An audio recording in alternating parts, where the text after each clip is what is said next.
Bueno, para los que me conocen, soy Rodrigo Araya, licenciado en Kinesiología, Fisiatría. Hoy por hoy me dedico a capacitación, a consultorías a nivel internacional. Estoy ligado a la empresa Exos como consultor en la parte de educación y estuve ligado también en tres proyectos.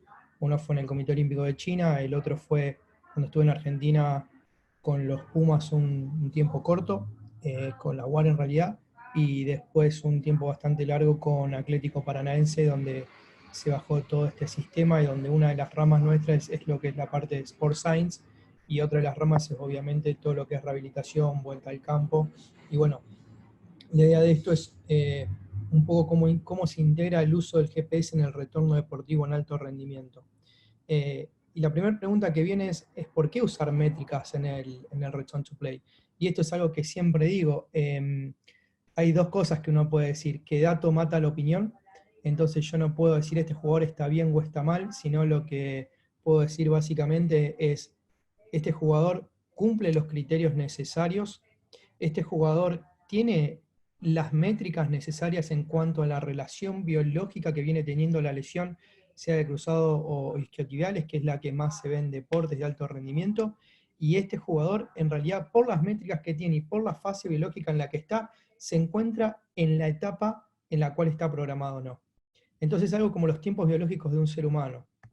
Y una de las cosas muy buenas es que el GPS o lo que es la parte de GPS y monitoreo nos permiten esta cuantificación de las cargas, que es importante a la hora de poder guiar.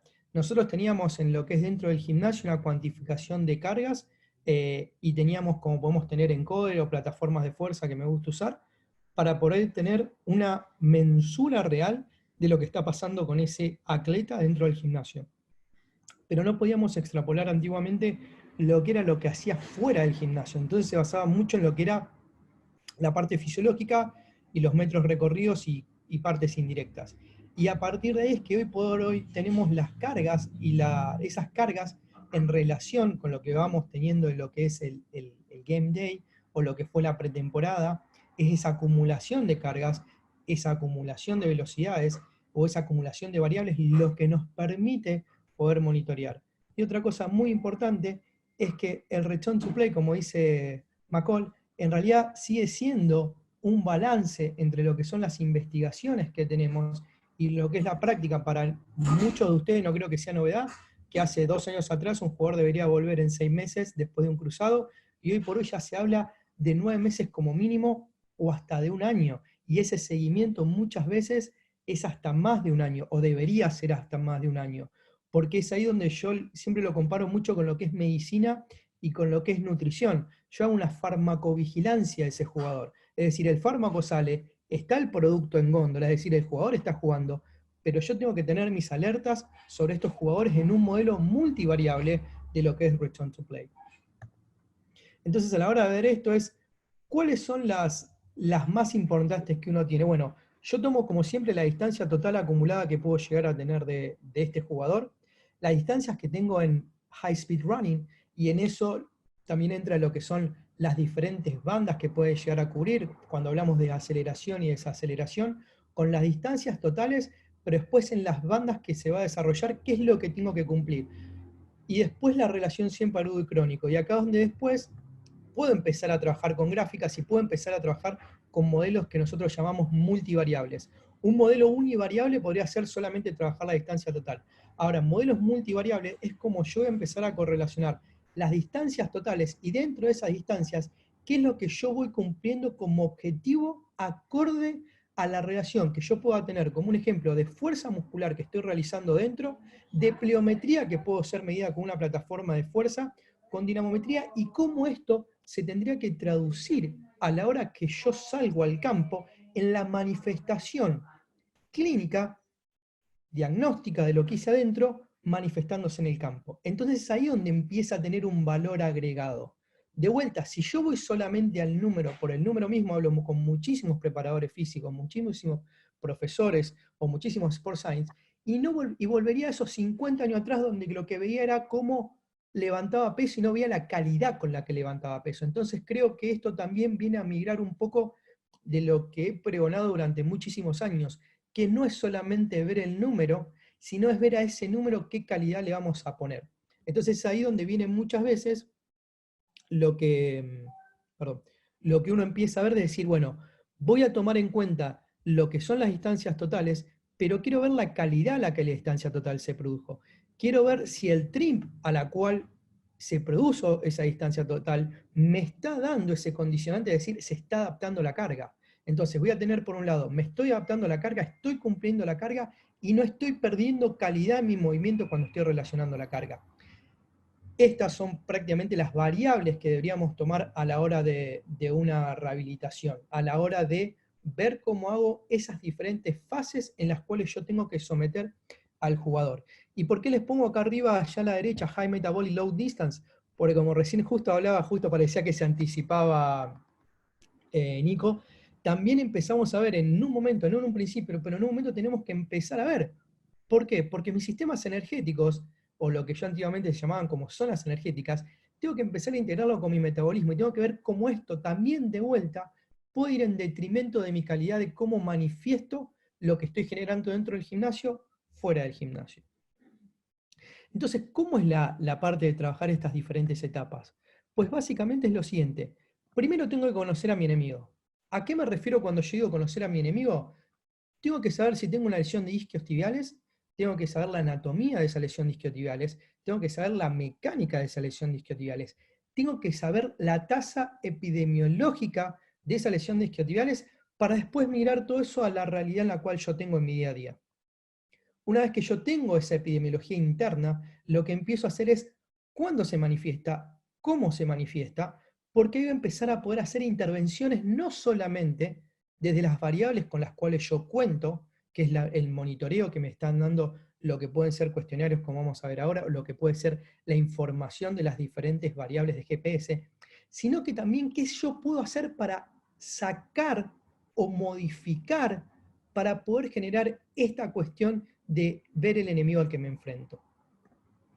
Lo otro es saber los tiempos. Yo siempre digo, por un lado está la biología que me puede condicionar, pero por el otro lado está la biología del atleta.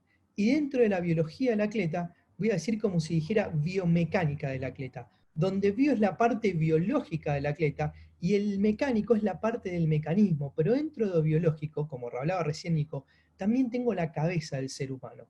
Y esa cabeza del ser humano, queramos o no, es la que controla el cuerpo que va a mover y el que va a responder a las cargas agudas y crónicas que vamos a establecer. Y la mecánica es cómo este atleta se mueve. Y es a partir de ahí que yo tengo que empezar y analizar cómo este jugador se venía moviendo y qué es lo que tenía en relación con lo que yo digo de conocer mi enemigo. El enemigo no se manifiesta siempre. El enemigo yo tengo que saber dónde puede estar. Y una forma de estar es ver cómo se mueve. Entonces tengo que conocer la mecánica de movimiento básica de cualquier deporte. Es decir, si estoy en fútbol, tengo que saber cuáles son los movimientos del fútbol con o sin pelota. Si estoy en rugby, tengo que saber los acontecimientos del rugby, con o sin pelota. Y a esto le tengo que sumar cuando alguien es desestabilizado por algún tipo de choque. Entonces tengo que empezar a estudiar esto para saber realmente cómo esto después va a formar parte de mi protocolo en lo que va a ser el return to play. Tengo que también crear estándares. Si yo no tengo un estándar, no voy a tener una métrica a la cual poder referirme.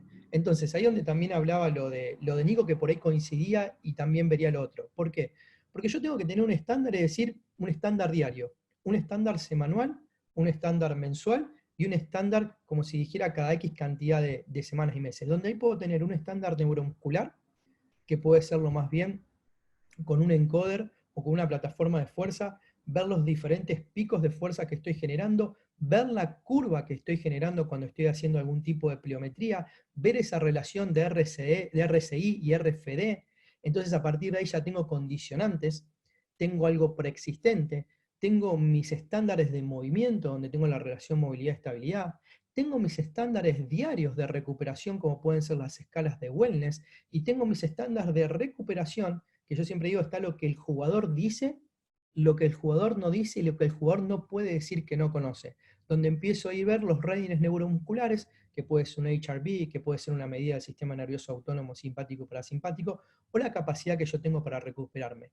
Y dentro de esto tengo los estándares que empiezo a crear con lo que a mí me gusta decir que es el Living Lab, que es el laboratorio en vivo que voy creando todos los días con los benchmarks que puedo llegar a tener, pero que voy a ir pasando con esta medida que puedo llegar a través de lo que es el monitoreo de GPS o tecnología de posicionamiento global. A partir de esto, yo puedo tomar velocidades máximas en 5, 10, 15, 20, 30 metros en un ambiente controlado y contrastarlas para ver la pérdida que puedo llegar a tener y esa pérdida en desvíos estándar, como hablaba Nico y yo hacía esa correlación, que se mantenga siempre dentro de ese desvío estándar. Y a partir de esos estándares creo los desvíos y dentro de esos desvíos, que son muy particulares de cada ser humano, de cada atleta, son los que voy a poder determinar cuando están fuera de esos desvíos, si entran en zona roja. Y si estoy trabajando en return to play, cómo debería, de acuerdo al histórico que yo tengo de este jugador o este atleta, cómo deberíamos ir entrando dentro de estos estándares que fuimos creando previamente. Lo siguiente es medir objetivamente, es lo que le decía antes, puede ser desde la rehabilitación con un testeador manual o un dinamómetro, y puedo hacer testeos más dinámicos como puede ser un encoder o como puede ser hoy lo que tenemos que son tecnologías celulares para ver readiness o plataformas de fuerza. Puedo ver las métricas para establecer lo que le decía antes, estos porcentuales en los cuales yo me debería mantener y debería crear, que son los porcentuales de safety zones. Es decir, yo empiezo a setear los porcentajes a los cuales tengo que entrar en lo que son volúmenes, franjas de aceleración, de desaceleración o los high speed runnings, y a partir de ahí crear los porcentajes y las zonas seguras que puedo setear, inclusive hoy por hoy en un reloj o en un iPhone, a partir del cual yo puedo decirle y educar a mi jugador y crear autonomía de lo que ellos deberían estar creando. Y por último, lo que es el modelo multivariable. Querer solamente que porque hice un test de salto y está bien ejecutado está bien, no es correcto. Creer que porque estoy midiendo las cargas diarias y con eso me basta, no estoy en lo cierto.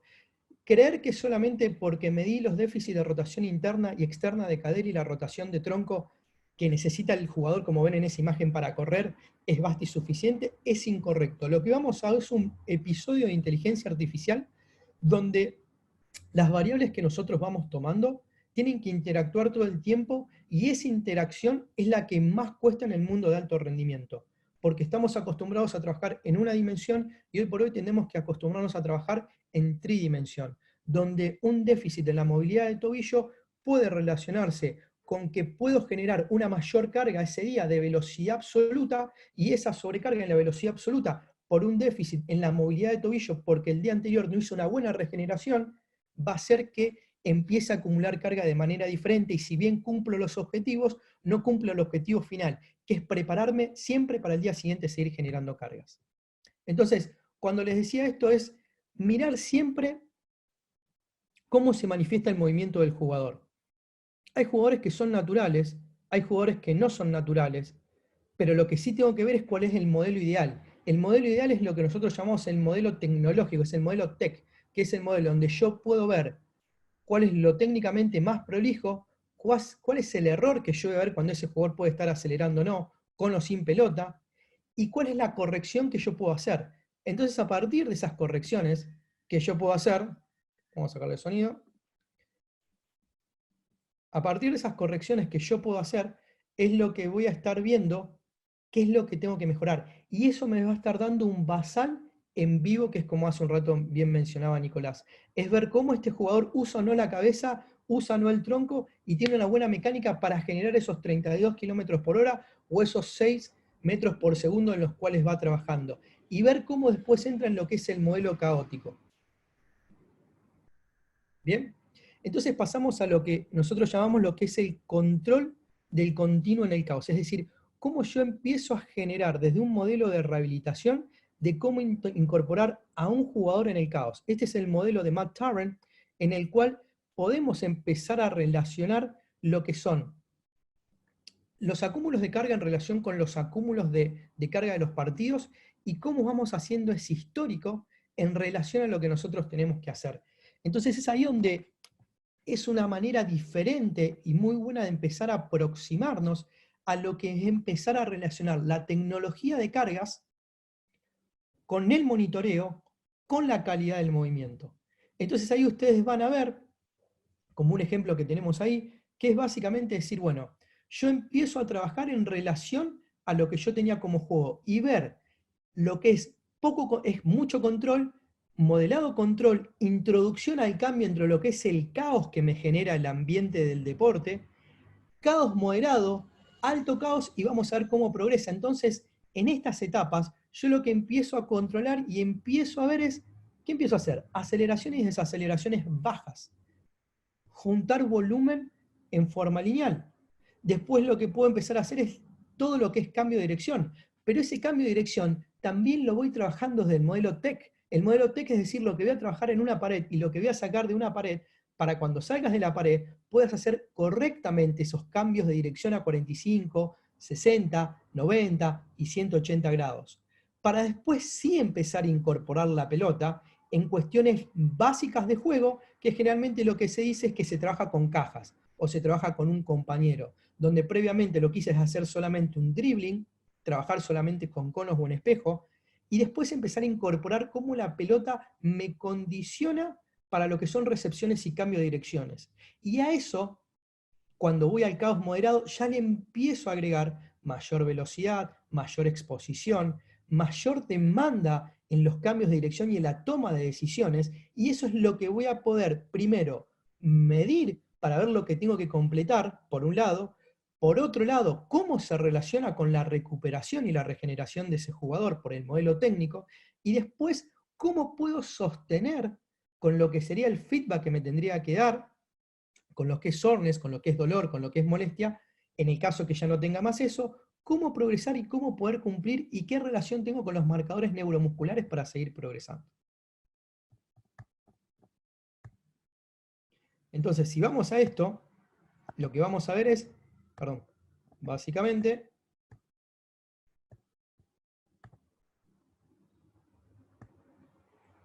es las distancias totales, ver de acuerdo a las zonas y de acuerdo al caos en el que yo esté. Entonces, si ustedes ven el verde, es un gran control, y si vemos en el rojo, ya es un gran caos. Ver cómo se relacionan con los metros que voy a ir cumpliendo y con la relación, esa relación ratio que voy teniendo, cómo voy incorporándola de acuerdo a las semanas en las cuales yo esté. Esto es un ejemplo de 6 semanas. Bien, cuando estamos en una rehabilitación, puede ser 6 semanas una rehabilitación de isquiotibiales, una lesión de isquiotibiales, o el acúmulo de este control de caos va a ser mucho más extenso a la hora de ver las distancias totales. Y algo muy importante a la hora de ver las distancias totales es también ver lo que les decía hace un rato, es el RPE que me está dando en cubrir esas señales. Eso me va a dar de forma indirecta o ya directa esa relación con la parte metabólica. Y espero que no salga, y se salió. Vamos un segundo para atrás. En relación a lo que era High Speed Running, le pido disculpas, lo voy a subir acá, en lo que era High Speed Running, esa relación con High Speed Running, lo que tiene que ver es de vuelta lo mismo, es como voy cumpliendo los porcentuales que voy necesitando, como veíamos antes, estos porcentuales de High Speed Running que veíamos antes, es como yo los empiezo a relacionar con lo que es esa relación que yo me voy acercando con el 0.4, 0.6 de lo que es el deporte. Y después los números de sesiones que puedo ir llegar poniendo, entonces esto ya me permite generar lo que yo siempre les digo, llenar los buckets, es decir, cuántas sesiones yo voy a tener después cuando esté en High Chaos Control de lo que es una sesión de baja intensidad, de media intensidad o de alta intensidad. Esto que repito en control de caos alto es lo que también voy a repetir en el resto. Entonces ahí es donde empiezo a generar lo que es la periodización en lo que es el return to play. ¿Qué es importante a la hora no solamente de ver las variables que estábamos viendo recién, esto desde el 0.2, 0.4, 0.5, 0.6, 0.7 o el 100% como hablaba antes Nico? Yo lo que tengo que contrastar siempre esto es con la capacidad que yo tengo biológica de regenerar. Por eso ponían antes, cuando fuimos a las primeras slides, es esa capacidad biológica innata que tiene mi jugador. Y es ahí donde entra el principio de individualización y de ver realmente si mi jugador tiene esa capacidad de regenerar. Sabemos que la edad influye, sabemos que el BMI influye, sabemos que las lesiones musculares y articulares previas influyen. Entonces, mi capacidad de regeneración es la que me va a permitir día a día poder llegar a los objetivos que quiero cumplir o ver si necesito mayor regeneración. Cuando hablamos de regeneración, hablamos de estas dos cosas. Esas actividades que a mí me permiten facilitar que el jugador se recupere y después planificarla dentro de mi bloque de return to play y rehabilitación que iba teniendo. Entonces es muy importante a la hora de ver esto. Cuando yo veo las cargas y tengo las cargas valoradas y las cargas que ya tenía para esta semana, para el día y para el mes, tengo que ver realmente cómo está también ese jugador de forma objetiva, que es lo que me va a dar el GPS, y de forma subjetiva. Y a partir de ahí, ver si me tengo que mover dentro de los desvíos estándares o ver si tengo que salirme de esos desvíos estándares y utilizar, por ejemplo, un día más de regeneración.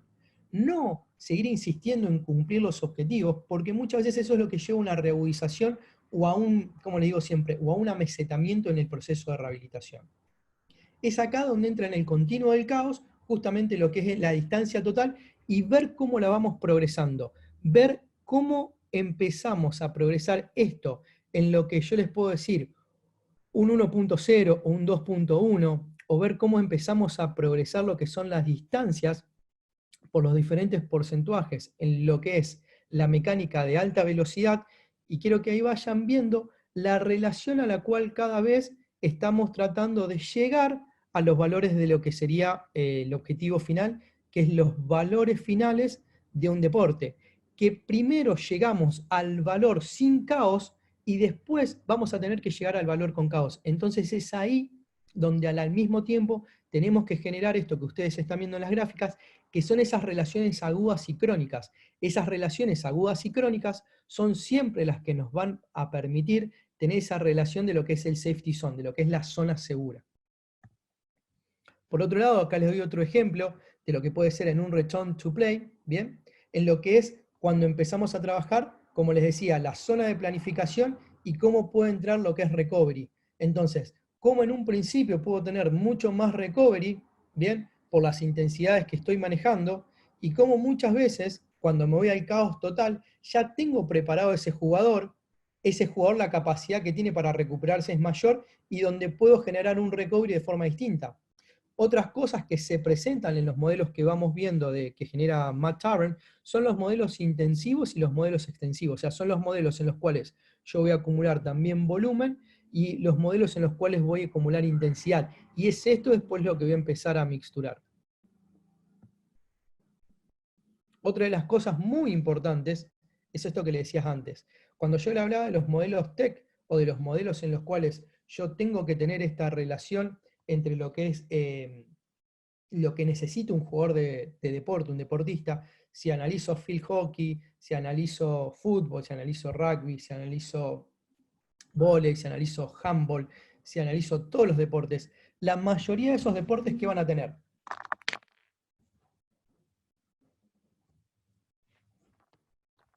Esos deportes lo que van a tener es rápidamente un componente lineal, que es de velocidad absoluta y de velocidad de aceleración, y un componente multidireccional, que es un componente en el cual yo voy a usar lo que llamo conectores. Esos conectores que yo voy a usar son los que me van a permitir aprovechar básicamente de vuelta a la aceleración. Y es eso lo que yo estoy midiendo, fíjense, siempre con GPS. Entonces voy a estar viendo cómo mi GPS me va a estar marcando de forma objetiva lo que yo puedo estar mensurando como una calidad de movimiento. Entonces acá, esto es extraído de ayer del libro de Nick Wickelman, empiezo a ver justamente los modelos que necesito para saber lo que tiene que hacer mi jugador.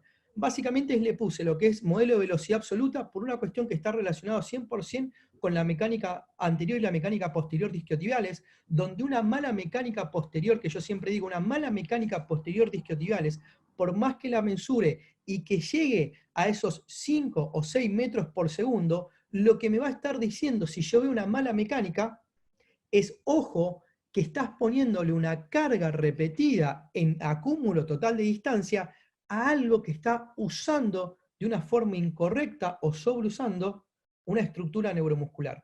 Lo mismo que cuando son cortes, lo mismo cuando yo tengo que cambiar de dirección, tengo que saber dónde está mi centro de gravedad, que, oh casualidad, es donde está puesto el GPS, y donde me va a empezar a marcar estas diferencias, por ejemplo, yo sé que StatSport lo tiene, entre lo que es derecha y lo que es izquierda. Me empieza a crear esta relación en el algoritmo que yo cuento con el giroscopio, el acelerómetro, el magnetómetro y el posicionamiento global, como para empezar a ver la disfunción que yo puedo tener en lo que empiezo a cargar o cómo empiezo a usar una extremidad. Esto me va a permitir a mí tener una variable en la cual yo poder trabajar de forma analítica, si ustedes quieren, de forma integrada en el gimnasio y de forma extrapolada a la calidad de movimiento que tengo que lograr afuera. Porque al fin y al cabo muchas veces lo que tengo que hacer es o seguir una pelota, ahí justo está la imagen de un corredor de fútbol americano, o seguir la pelota como está haciendo, o automáticamente seguir un contrario. Y esto es una mecánica que yo evalúo tridimensionalmente con el GPS. Entonces es ahí donde empiezo a integrar lo que es, por un lado, los datos que me está dando con la mecánica que estoy viendo. Y algo que se está usando muchísimo es el análisis en vivo, que esto es lo que está usando muchísimo Franz Bosch, que lo dije en muchas charlas, que son las mecánicas de aceleración y ver realmente en la aceleración que yo veo esos metros por segundo, esa acumulación en calidad de metros por segundo, cómo se manifiesta en la cantidad que estoy evaluando con mi GPS. Entonces, a partir de ahí, yo empiezo a contrastar si lo que yo junté ese día como información en aceleraciones, de esas aceleraciones a dos pies, de esas aceleraciones en split, de esas aceleraciones a un pie con cambio de dirección, empiezo a ver y analizar al mismo tiempo y no pierdo solamente la imagen en ver el número, sino que el número lo voy a estar relacionando, como vuelvo a repetir, con esto que ustedes pueden ver de un lado lo que es una aceleración de un jugador de fútbol saliendo desde base y velocidad absoluta de un jugador lanzada. Entonces, esto que yo mido, que puedo medir con GPS y que puedo tener los datos, automáticamente empiezo a correlacionar esa curva creciente de metros por segundo que voy ganando, que voy proyectando por semana, si sigue manteniendo esa calidad. Y donde tengo esa pérdida, hago esa intervención. Y esa intervención no es, ya me anticipo un poco, esa intervención no es en ese momento, sino esa intervención lo que puede ser al día siguiente, empezar a ver qué tengo que hacer como un modelo técnico de recordarle al jugador cuando estamos haciendo, por ejemplo, algo de entrada en calor. Entonces, automáticamente ahí en esa entrada en calor empiezo a hacerle acordar que es el momento de coacheo o es el análisis que yo puedo darle, Nico por ahí hablaba de los análisis, es el análisis de datos que yo puedo darle en el resumen que puedo hacerle al final. Rápidamente puedo decirle, mira, hoy cumplimos el objetivo, cumplimos esto y cumplimos esto, y lo que noté, porque lo filmé, hoy por hoy puedo usar un celular y un iPad, entonces puedo filmar, y lo que noté cuando hacías velocidad absoluta, cuando estábamos trabajando cubriendo distancia a máxima velocidad, era que empezabas a perder un poco lo que es la flexión de cadera. Bien, y explicarle a un jugador de fútbol que es importante en ciertos momentos, y no obviamente cuando tenés la pelota, porque tu flexión de cadera va a estar comprometida por el llevar el balón. Entonces es ahí donde tengo que empezar a ver y donde tengo que analizar eso con el jugador y tengo que ver eso, cómo también va a tener pérdidas y cómo va a tener cambios en las manifestaciones de las aceleraciones máximas o de las aceleraciones cuando inicia a quebrar la pierna. ¿Por qué les pongo esta imagen? Porque si ustedes ven, y la mayoría saben algo de biomecánica, van a ver que está entrando para hacer un cambio de pase. Ahora, esa desaceleración que yo estoy viendo brusca, que puede ser a 5 metros por segundo, lo que tengo que ver con qué calidad están entrando. Porque él al entrar ahí con ese talón y no poder plantarse bien para desacelerar, eso es una mecánica de ruptura de cruzado posterior. Y fíjense que él está vendado. O sea que algo podría haber llegado a tener ese jugador que encima lo está haciendo entrar mal en una mecánica. Entonces, eso es lo que yo tengo que contrastar entre lo que es los cambios de direcciones, que son importantísimos porque implico lo que es la desaceleración, y la desaceleración es fundamental a la hora de prevenir lesiones, con lo que tengo que ver en vía real de lo que está manifestándose este jugador. Entonces, básicamente, pasando a lo que es cuando tenemos algún tipo de lesión, que me pidió que diera algún tipo de ejemplos, básicamente este es un protocolo que armó hace muchísimo el chico que armó David Joyce, que escribió el libro de High Performance. Lo que hizo David Joyce, y a donde yo me gusta irme, quiero que se vayan más a lo que es la parte de velocidad máxima, cómo incorpora los drills de velocidad máxima con los que son los bounding, o lo que son canguros en español, lo que son los hopping o saltos de una misma pierna, lo que son los split jumps y salir a aceleración, y lo que tienen los drills de diferentes drills de aceleración. Entonces, a partir de ahí, es que yo puedo empezar a entender, si me fijo también en lo que son en los patrones de aceleración y velocidad, cómo puedo empezar a tener lo que son los V-skips, que son los diferentes tipos de skips, los cambios de dirección, ¿bien? O lo que puedo hacer con lo que son correr en escaleras. A partir de ahí, si voy para atrás, quiero que se fijen en rehabilitación, cómo eso tenía relación con algo que se llaman drills de pared. Entonces, si ustedes se fijan esa relación de lo que hago desde rehabilitación, que se dice wall drills, a lo que hago después con lo que podría ser un A o B skip, a lo que hago después con lo que es un sprint, a lo que hago con lo que sería un high sprint. Entonces eso me da una relación de cómo yo tengo que progresar. Ahora, ¿esto es compartimentalizado? No. Esto mismo yo lo puedo empezar a realizar desde el día 1 que estoy haciendo un trote, si no tengo dolor, para empezar a acumular carga. Porque por otro lado lo que tengo que ver es lo que plantea Tim Gabbett, que es el acúmulo de carga aguda crónica. Otro ejemplo que les doy acá, para que vean en las fases de protección, donde un jugador puede estar corriendo y puede estar caminando y puede estar haciendo jogging, donde después sí empieza a incorporar, cuando uno empieza a introducir load, empieza a introducir carga, cómo esto empieza programado en 2 o 3 veces por semana a cómo yo aumento la carga, como dice ahí, en 21 kilómetros por hora, a la fase de acumulación de carga, cómo aumento en 27 kilómetros por hora y cómo trato de llegar al 90%.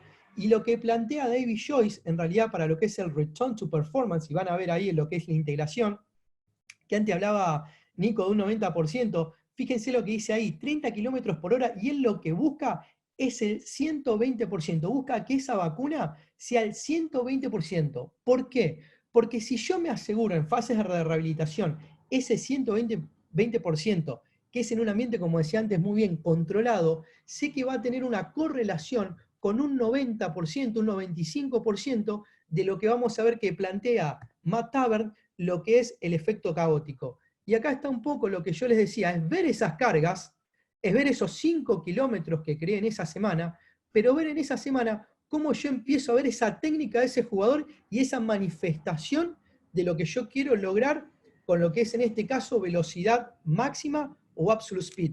Y es ahí donde yo quiero ver las cargas que voy a estar poniendo en esa semana. Fíjense que también, yo les muestro ahí la imagen, que es lo último, que es la manifestación última, pero fíjense cómo se construyó esto. Tenía que ver con algo de beatkeeping, con algo que se trabajó en pared, con algo que se trabajó en corto, con algo que se trabajó en largo, y con algo que después se podría trabajar con incorporar aceleraciones máximas con cambios de dirección y reaceleraciones. Entonces ahí podría estar trabajando lo que es aceleración, desaceleración, cambio de dirección y crear de vuelta las aceleraciones. Esto es lo que se llama muchas veces burst, o se llaman lo que uno pone que son como acúmulos en cortos tiempos rápidos, que eso tiene que ver también con la parte metabólica.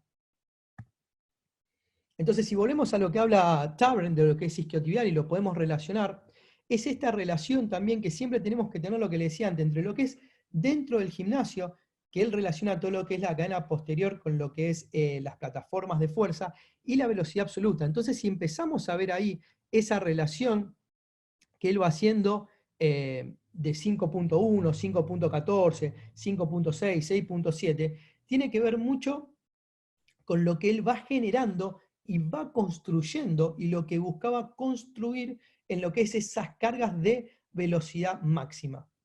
Esa relación, ese porcentaje, él lo que veía que no tenía que tener o lo que habría que buscar es ese porcentaje de no tener asimetrías.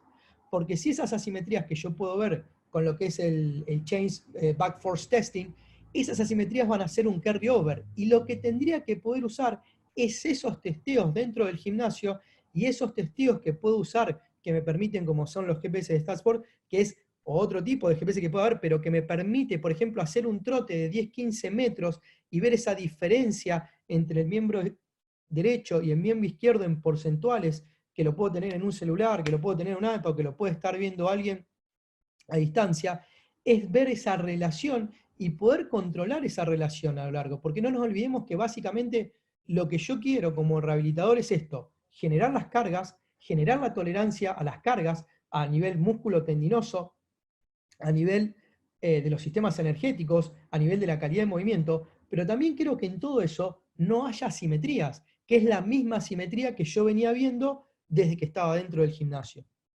Perdón.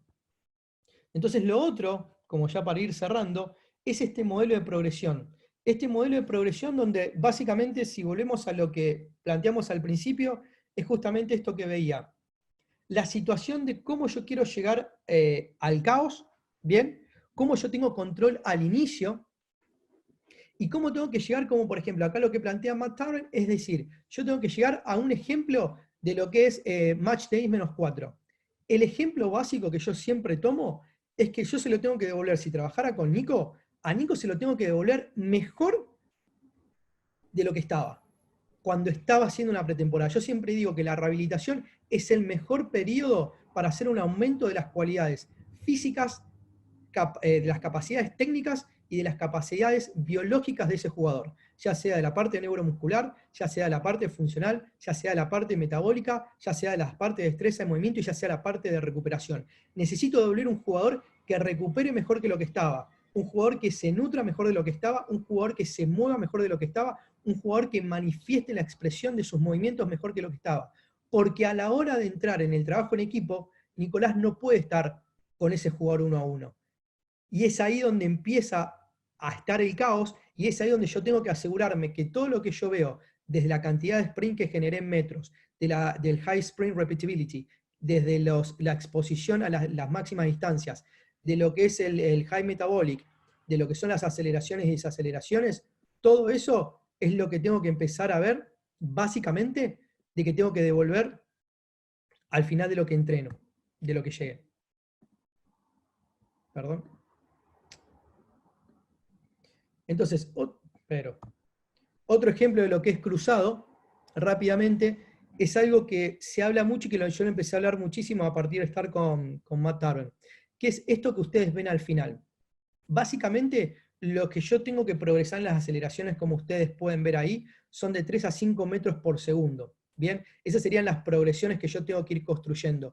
Tengo que ir construyendo esas desaceleraciones que tengo que empezar a buscar, como dice ahí, por minutos o por tiempo. Y tengo que ver cómo se recupera esas aceleraciones. Tengo que progresar también en mis volúmenes de distancia total, de mis distancias explosivas, de mis distancias de sprint. Todo esto que voy creando, lo que me va a hacer es esto que viene a continuación. Es en un momento sin pelota, pero después cómo esto progresa a lo que son los modelos tácticos. Y cómo estos modelos tácticos va a estar con la cantidad de pases que doy, pases cortos, pases largos, pases cruzados, la cantidad que yo empiezo a interactuar con lo que son estos pases y estas aceleraciones con ellos, donde ustedes por ahí no lo ven, pero el llevar una pelota cambia cómo entra el pie en el campo. Y ese switch entre lo que yo llevo el pie con lo que va a ser un poquito de planta y flexión, lo que ya me pone mayor estímulo es de la cadena posterior. Y cómo rápidamente yo tengo que cambiar de cómo está ese pie a cómo tiene que entrar un pie cuando tiene que acelerar, y cómo ese mismo pie tiene que entrar cuando tiene que hacer un cambio de dirección y volver a reacelerar. Entonces muchas veces eso es lo que no se ve, ¿bien? Y eso es lo que se tendría que ver. Porque después en la progresión, lo que viene ahora, que no es solamente lo que es alto caos, sino que es lo que es el return to play, subdividido a lo que es la vuelta al entrenamiento, la vuelta a la competición y la vuelta a lo que es el rendimiento, y yo le agrego algo más, que es la vuelta a ser competitivo en alto rendimiento. Competitivo lo aprendí de un técnico que es Paulo Autori, que aprendí muchísimo de él, y es un jugador tiene que tener todas las cualidades necesarias para ser competitivo. Y es ahí, en la competencia diaria de un entrenamiento, donde sí vamos a tener básicamente el estadio final de una rehabilitación y donde vamos a empezar a ver. Para ir cerrando, me decía Ale, ¿qué es lo que pasa ahora con el COVID? ¿O qué es lo que podemos hacer con el COVID? Y básicamente con el COVID hay que hacer dos cosas. Por eso de un lado lo pongo a Tim Gabbett y por otro lado pongo a lo que dijo Jay Malone. Por un lado lo que tenemos que hacer es cubrir lo que es la teoría del piso y del techo, que Tim Gabbett dice, muchas veces cuando nos vamos fuera de temporada, fíjense esto, fuera de temporada, nunca Gabbett había hablado de lo que es una cuarentena de 60 días o de 50 días. El techo baja y el piso se va a subsuelo. Eso crea un desarreglo o crea una alteración en lo que es el ratio que nosotros vamos a empezar a buscar de lo que es agudo crónico. Entonces, por un lado, deberíamos tener en cuenta esto y empezar a generar todo, como decía antes Nico, lo que son hits, para que no se pierda ese agudo crónico. Pero después hay algo que es importantísimo para la gente, como por ejemplo recién hablaban también en Uruguay, o sé que en Estados Unidos lo hacen, es esta capacidad de las exposiciones a las cargas. Y estas exposiciones, que es lo que yo siempre digo que genera tolerancia en el tejido, en la cadena posterior y en la cadena anterior, que es lo que es la unión, en la unión músculo-tendinosa, si ustedes quieren, o es esa tolerancia, como habla J.P. Borin, que es la carga en el tendón. Y esa carga en el tendón, ese stiffness que nosotros vamos a estar generando y buscando, es lo que deberíamos poder hacer si tenemos la posibilidad. Porque son las dos herramientas que son básicas a la hora de volver a alguien que pueda volver a practicar. Y después, cómo eso se manifiesta en lo que es el fútbol, en lo que es el rugby, en lo que es el hockey, que es lo que no tenemos. Y si eso no tenemos el tiempo necesario como organizaciones que hay en el fútbol, en el rugby, para exponer de vuelta a los jugadores, va a haber muchísimas lesiones, por más que estas dos variables que yo les dije las tengamos cubiertas. Así que bueno, como conclusiones quiero dejarle esto, que los GPS pueden ser aplicados prácticamente para proporcionar esos datos objetivos de lo que nosotros vemos como calidad en tiempo real. Aplicaciones que podemos usar en los iPads, que para tener un feedback real y un feedback instantáneo, inclusive que puede usar el jugador para ver qué es lo que está haciendo a altas velocidades, si está cumpliendo con los volúmenes de distancias que seteamos ese día, donde haya un control, por ejemplo, en las fases tempranas de rehabilitación moderada y en las fases tardías, tener ese control también, donde el entrenador puede ver y se le puede manifestar esto desde el staff de Sport Science, cómo viene ese jugador, ¿bien? O donde se puede comunicar en lo que son las reuniones que hay día a día de cómo viene evolucionando ese jugador y lo que se espera en la semana o en la progresión de acuerdo a cómo está, donde nos permite setear justamente estos umbrales, y estos umbrales que seteamos antes, como le explicaba, es los que nos permite mantenerlo en las zonas seguras y aplicar esto ya sea cuando es una fase de control absoluto o las fases de volúmenes absolutos, ¿bien? Y que los datos pueden ayudar al proceso de toma de decisión, pero nunca van a ser un solo dato el que va a ayudar. Así que desde ya muchas gracias, perdón que me pasé por el tiempo, pero la verdad que quería darle un pantallazo general de todo lo que puede ayudar lo que es la tecnología de GPS en lo que es Return to Play. Bueno, Rodri, bueno, muchísimas gracias. La verdad que estuvo espectacular y muy, muy interesante todo. Te voy a sacar para que no tenga que compartir la pantalla más. ¿Vale? Ya te saco.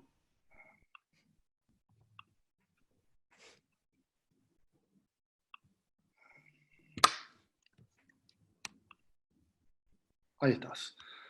Bueno, tenemos un par de preguntas. Sí, por ahí hay uno que lo que está preguntando Tiago Albuquerque, por lo que entiendo por cómo escribe, no sé, tiene como base el portugués y habla un poquito, la pregunta viene por el lado de cómo es la evolución, de algo hablaste ya, de la evaluación específica para cada fase desde el control al caos. Si querés ampliar un poquito, cómo Sí, hacer la evaluación y para la evolución de cada fase. mira, la evolución para cada fase en lo que es el control de caos es básicamente trabajar por lo que nosotros decíamos, por los porcentajes. En lo que habla Matt Tabert, en lo que especifica muchísimo es en la relación de lo que es lo que se ve en gimnasio, de lo que hace afuera. Él empieza trabajando como si te dijera, em, en unos porcentajes. En realidad, cuando está en la fase de control caos, es un 70, entre un 60 y un 70%. Cuando va a lo que es caos moderado es un 75% y después ya es un mayor de 90% cuando es el caos final. Entonces es ahí donde en realidad lo que empieza a hacer Tabert es justamente esto de lo que es el control en esas diferentes fases. Lo que hace muchísimo más en lo que es control moderado es en realidad es la parte de introducción, es un fartlek, y es un acúmulo de distancia, como le había dicho antes, que si quieren se los vuelvo a repetir. que en realidad lo que está trabajando es, por ejemplo, un ejemplo que les puedo dar, es de los metros que estaba realizando totales, empezar a trabajar a un 10%, un 20, un 30, un 40, un 50, un 60, en las progresiones de semana 1, semana 2, semana 3, semana 4, y de las semanas que vos tengas, en este caso, como puede ser una lesión de isquiotibiales. Ignacio Martínez pregunta por si has utilizado Dynamic Stress Load. Aclaro para los que por ahí no saben, esta métrica es propia del sistema de StatSports, es Dynamic Stress Load. Hay otras marcas que también lo tienen. Esto es básicamente, para que tengan un poco de idea, es una medida que cuantifica la carga en base a los datos del acelerómetro. Donde se usa generalmente, se tiene en cuenta para analizar la carrera del jugador y tener algún tipo de protocolo o entender un poquito de cómo va cambiando sus movimientos el jugador, el atleta, mientras va corriendo. ¿Cómo es eso? Tiene un acelerómetro, nuestra unidad, que va midiendo cómo se mueve el atleta a lo largo del tiempo, a lo largo de sus movimientos, y va analizando cómo los va haciendo. ¿Sí? Es una ayuda, hay algunos que lo utilizan. Rodri, ¿te están consultando si alguna vez lo usaste o no? Todavía. No, en realidad el Dynamics Stress Load no lo usé, lo que usé es High Metabolic Distance, y después lo que usé es todo lo que es la parte de asimetría, que es lo que más me interesa. Ya con que pueda acelerar y desacelerar, y con que las cargas de desaceleración, que es lo que más me interesa cuando hace esa transferencia, estén simétricas, eso es lo que más me importa, porque viene, si no me equivoco, el Dynamic Stress Load usa parte de esas informaciones para crearlo. Correcto. Entonces automáticamente, digamos, voy a lo más esencial para usar esas que sé que después es lo que traslada la información para crear el Dynamic. Perfecto. Ignacio, igualmente te vamos a enviar por mail toda la explicación de cómo funciona la métrica, así que ahí está. Por las dudas, para complementar para lo que decía el colega de Brasil, es básicamente como para resumirlo, en lo que es la parte de, para ser más específico, en la parte de Return to Train, generalmente lo que se busca trabajar es un 85% de la velocidad máxima, bien, es como para que tenga en eso, y después de ahí es como un mayor a 85, mayor a un 90, y yo lo quería decir mayor a un 95, por más que no están los papers, porque eso ustedes consideren que es un ambiente controlado muchas veces, y lo que buscaría es que eso se pueda llevar lo más alto posible. Quería complementarlo un poquito más con información para el colega de Brasil. Bien. Es más que todo en lo que es Return to Train. Bien. Y después, justamente hablando de aceleraciones, desaceleraciones y la última semana del RTP, la pregunta es el tema de los volúmenes. ¿Cómo trabajan, por ejemplo, con una lesión de cuádriceps?